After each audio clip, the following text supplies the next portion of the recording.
So in this program, what we will do is that we know that e to the power x, it can be approximated by an infinite power series of the form 1 plus x divided by factorial 1 plus x square divided by factorial 2 plus x cube divided by factorial 3, and so on and so on, and we reach x to the power n by factorial n, and this will continue plus dot dot dot. Now what we want to do is to approximate the value of e to the power x, where we will terminate the series after n terms. N will be a user choice. So inputs to the program will be x and n, and the output will be the approximated value of e to the power x. We will try to make use of functions to solve this question. So let us start.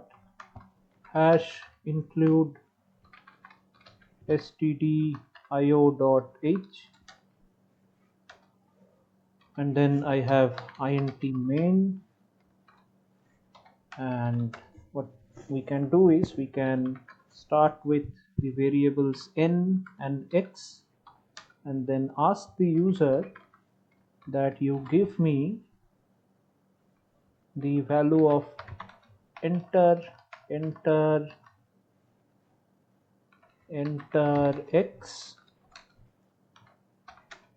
scanf %d comma %x, and then we ask the user to enter the value of n as well, %d comma %n, and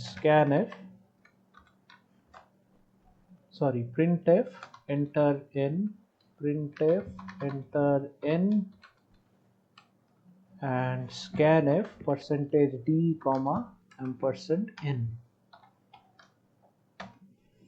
And once we have done this, we will call a function. Let us name the function func underscore, let's say exponential exp, and we pass the parameters x and n to this function. And what this function will do is it will compute the value of e to the power x, and it will send the result. So let us have the result, and then we will display the result in the main function. The approximation of the exponential is percentage, this will be a floating point number, so %f comma result, and we should incorporate float result in our program.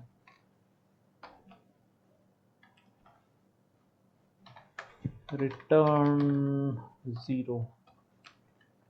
So now let's look at how we can formulate the function func. And so the return type of function func will be float.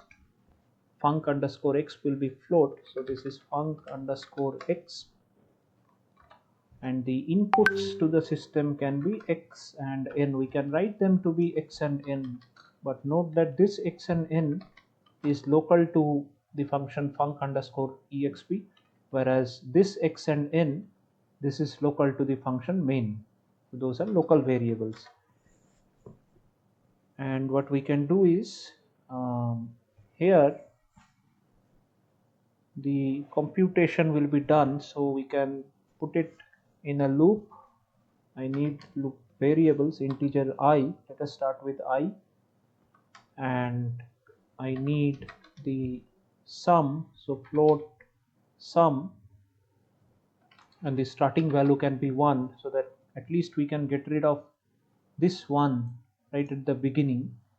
So we have float is equal to sum, and now we can have for I equal to 1, I less than or equal to n, I plus plus, the sum should be computed. So sum is equal to sum plus, the form is, the general form is x to the power n by n. Therefore the ith term will be x to the power I divided by factorial of I. So we have the pow function which is supported by math.h. So we have the pow function x comma I. This is x to the power I, and we will make a division with the factorial of I. Now for factorial of I, what we can do is, in our example 4 we have already seen that a function can be called to compute the factorial. So we can call a function called func underscore fact, and this will do the computation of I, and then this will be iteratively computed. The value of sum will be iteratively computed, and once this is done, the return value to the calling function will be the variable sum. Okay, so now there are certain things that we have to include here. Number one is that this should be mentioned as a function prototype. So let me mention this as a function prototype at the beginning. And because we are using pow function, we have to include the corresponding header file which is in math.h. So hash include math.h. This is because we are using the function pow, and then I have to call this function func underscore fact I. So this should be comfortable. We have already done it in our previous example. So long int func underscore fact, and the value can be integer p. Again, remember that this p will take up the value of I, but this is local variable, and we can have integer k, and we can have long integer factorial, and the starting value should be 1, and we can run a loop for k equal to 1, or maybe k equal to 2, k less than or equal to p, k plus plus. We do the computation of factorial. So factorial is equal to factorial times k. Note that there are multiple ways of writing this. One of the ways that is used popularly is that factorial into equal to I, into equal to k. So this is a shorthand notation. This is a very shorthand notation of writing factorial is equal to factorial times k. And once this is computed, we should return the value of factorial to the main function, to the calling function. This is the function which is calling func underscore fact. So let me include this as a function prototype. This is a function prototype. The another function prototype, and then this is where the main function will run. And if our program is error free, we should be expecting the exponential of any value for x to be computed as an approximated sum. So let's just run this code and see what happens.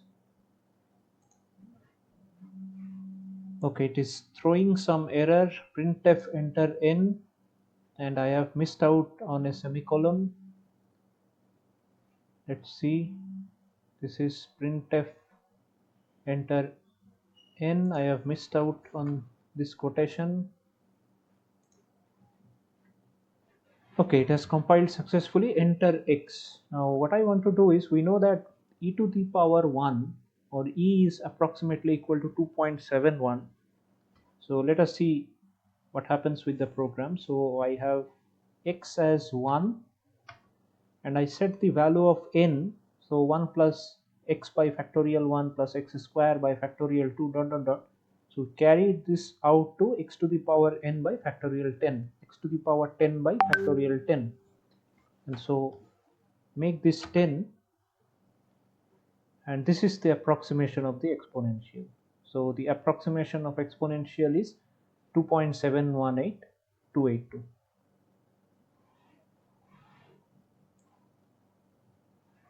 So this is the code that is making use of two function calls, and you can see the return type.